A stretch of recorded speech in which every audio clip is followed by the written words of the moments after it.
Hello, welcome everybody back to channel Y.O.B. It's your host, Joshua Solomon.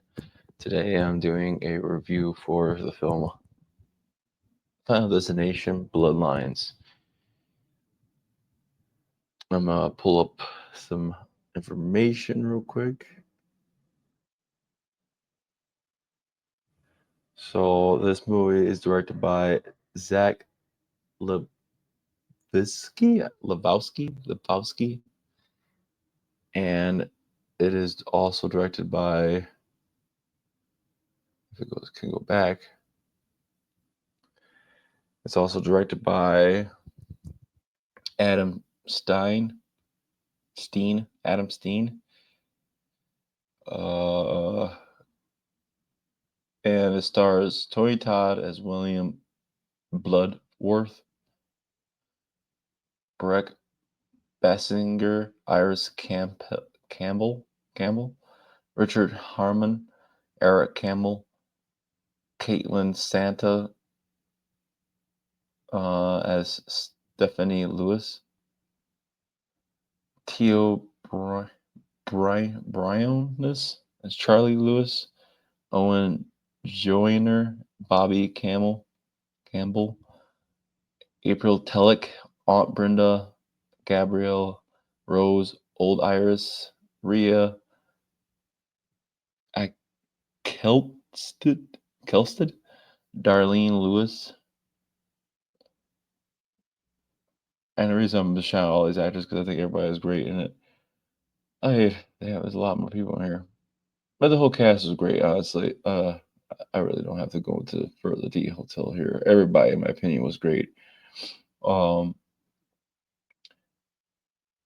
Yeah, I just got out of theater after watching this movie, and I thought it was really good. I had a good time watching this.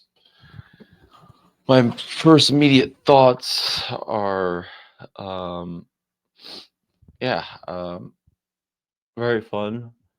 It's not anything special. It's not like the most amazing film of all time, but it does exactly what I think is meant to do, which is be a good, like, it's supposed to be a fun time. And I'm just trying to get this as a, yeah, it's just supposed to be a fun time. And I mean, I wanted to go see this because I wanted to see it with the audience, and I mean, the audience wasn't really that interactive with it. I think if I saw it like in a city or something, it'd be more of a live audience. Um, uh, I think that the acting. Well, let me just do all the positives right now. I think the actors are great. I don't know any. I don't think anyone in the movie was mediocre or bad. I think for the for a B film, I think these are pretty good actors. I like that there's a range of age actors, range, like we got old people, young people, middle-aged people. I like seeing a cast of different ages of actors. Um, I think that uh,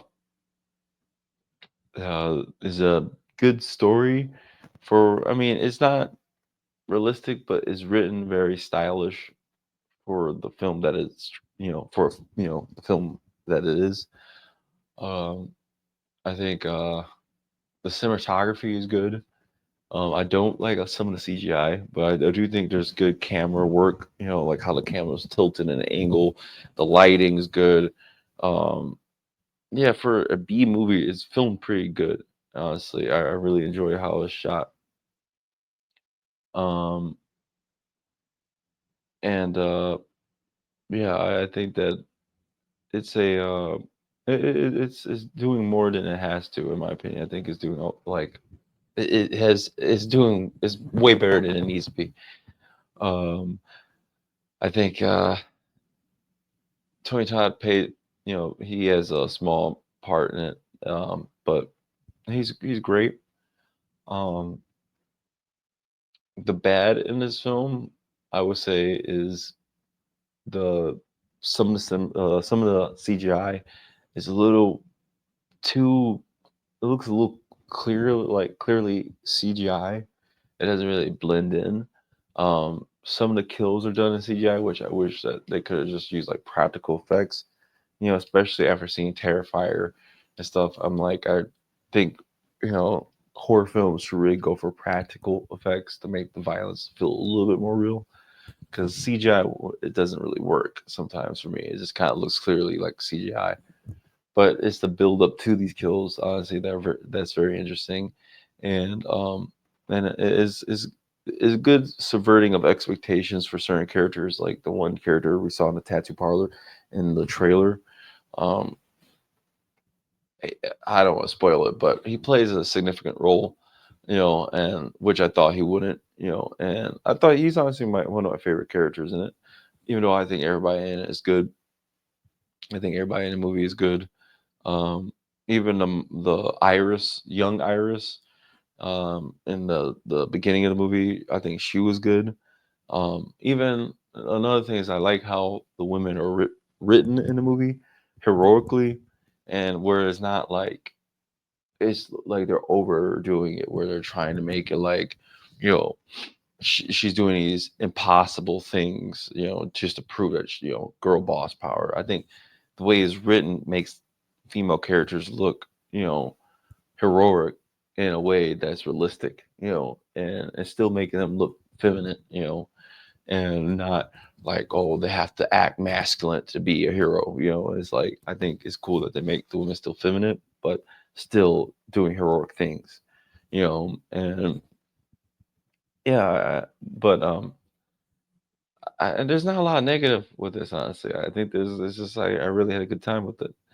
Um, I haven't seen any of the other Final Destination films, so I can't really compare and say this is my favorite because I haven't seen the other ones. But I will say that this Final Destination movie definitely has made me a fan, and I'm kind of interested in seeing at least the first one, you know, and because everyone says that's the best one. Um, and yeah, I really would like to check out the first one. Um, yeah, I really, really like this movie. I'm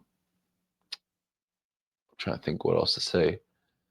If I have to rate this film, I'll give it a 10 out of 10. I think it's perfect for exactly what it's doing. I know there's some little nitpick things like CGI, but honestly, the writing's so good, the acting's so good, the pacing is pretty good.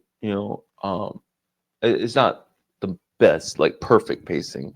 It kind of, I think in the middle, it kind of gets a little sluggish, but it's not that noticeable. I think it's especially if you have like ADHD, if you have short attention span, you would probably be like, this is boring. But honestly, I was enjoying myself, and if you're invested in it, I think you would not even notice the pacing. Um, yeah, I had fun watching this movie. 10 out of 10. Let me know what you guys think in the comments below. And as always, may the force be with you. Peace and out.